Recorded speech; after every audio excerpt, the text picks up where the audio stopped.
চীনের সবচেয়ে দীর্ঘ নদী ওয়াংজির উপরে নির্মিত হয়েছে থ্রি গর্জেস ড্যাম। বন্যা রোধ, বিদ্যুৎ উৎপাদন, নৌপথে যান চলাচলের সুবিধা সহ নানা কাজের জন্য নির্মিত হয়েছে থ্রি গর্জেস। তবে এরকম নির্মাণের মাসুল গুনতে হচ্ছে প্রকৃতিকে। এই ড্যামের কারণেই বদলে যাচ্ছে পৃথিবীর কৌণিক গতি, বদলাচ্ছে দিনের দৈর্ঘ্যেও। আজকে আমি হাজির হয়েছি পৃথিবীর সবচেয়ে বড় বাঁধ সম্পর্কে অবাক করা কিছু তথ্য নিয়ে। তাই কথা না বাড়িয়ে চলুন ভিডিও শুরু করি।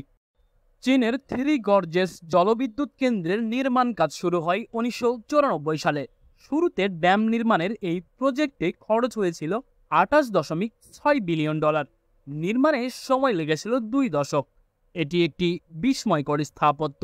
নাসার মধ্যে পৃথিবীতে তৈরি এটাই একমাত্র মনুষ্যসৃষ্ট স্থাপত্য যেটি মহাকাশ থেকে খালি চোখে দেখা যায়। 2006 সালে শেষ হওয়া এই ড্যামের আকৃতি বিশাল।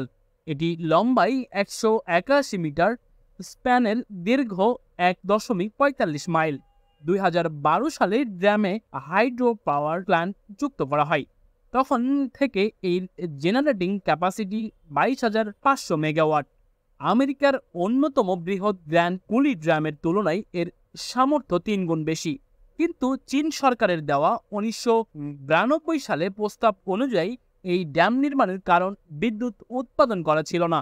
এটি নির্মাণ করা হয়েছিল বন্যা প্রতিরোধের জন্য। পশ্চিম চীনের চংকিং নামক মেগা সিটিতে 30.5 মিলিয়ন লোকের বসবাস। বিশাল ড্যামটি এই শহরের ওয়াংজি নদীর উজানের অংশে অবস্থিত। বিশাল জলাধারে বৃষ্টির পানি আটকে দিয়ে নদীর তলদেশে বন্যা রোধ এবং সুইচ গেট দিয়ে সেই পানি নির্গমন নিয়ন্ত্রণ করে এই ড্যাম। 660 কিলোমিটার জলাধারে পানি প্রভাবিত হয় থ্রি গর্জেসের শুরু উপত্যকার মাঝ দিয়ে। অক্টোবর থেকে মে পর্যন্ত শুষ্ক মাসগুলোতে বিদ্যুৎ উৎপাদনের জন্য হাইড্রো পাওয়ার প্ল্যান্টের জলধারার পানির স্তর রাখা হয় 175 মিটার পর্যন্ত। জুন মাসে গ্রীষ্মের বৃষ্টি শুরু হওয়ার আগে পানির উচ্চতা নামতে নামতে 145 মিটারে চলে আসে, যেন পরের বারের বৃষ্টির পানি আবার সেখানে জমতে পারে। পানির স্তর নেমে যাওয়ার 22 মিলিয়ন ঘনমিটার পানির জন্য জায়গা তৈরি হয়। এর আয়তন প্রায় 9 মিলিয়ন অলিম্পিক সাইজের সুইমিং পুলের পানির সমান। থ্রি গর্জেস ড্যাম নির্মাণের প্রধান কারণ বন্যা নিয়ন্ত্রণ। প্রাচীনকাল থেকেই ওয়াংজি নদীর কারণে সৃষ্ট বন্যা জনগণের ক্ষয়ক্ষতির অন্যতম কারণ।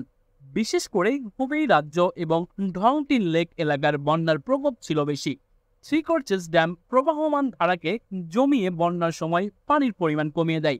ড্যামটি প্রতি সেকেন্ডে 27,000 থেকে 33,000 ঘনমিটার পানি নির্গমন করতে পারে।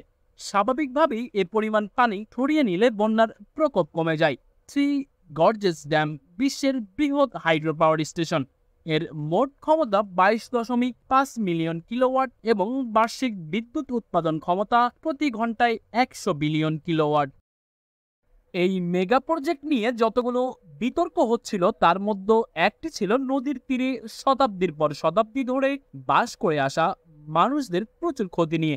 এই ড্যামের মূল অংশ অর্থাৎ জলধারাটি নির্মাণের কারণে 1.4 মিলিয়ন মানুষকে উচ্ছেদ করা হয়েছে। তাদের পৈতৃক বাড়ি নিশ্চিহ্ন হয়ে গেছে, সম্প্রদায় ভেঙে গেছে, কৃষি খামার বন্যায় ডুবে গেছে। এক থ্রি গর্জেস ড্যাম এত মানুষকে উচ্ছেদ করেছে যে এর আগে চীনের বৃহৎ 3টি ড্যাম মিলেও এত মানুষকে উচ্ছেদ করা হয়নি। 2টি নগর, 114টি শহর আর 1680টি গ্রাম চলে গেছে নদীগর্ভে। উচ্ছেদ হওয়ায় স্থানীয়রা অভিযোগ করেন তাদের যথেষ্ট ক্ষতিপূরণ দেওয়া হয়নি, এমনকি প্রতিস্থাপনের পর তাদের কৃষি জমি বা চাকরির কোনো ব্যবস্থা করা হয়নি। অনেকেই জানান স্থানীয় সরকারের লোকেরা প্রতিস্থাপনের জন্য দেয়া অর্থ আত্মসাৎ করেছে। তারা বিক্ষোভ করলে তাতেও বাধা দিয়েছে।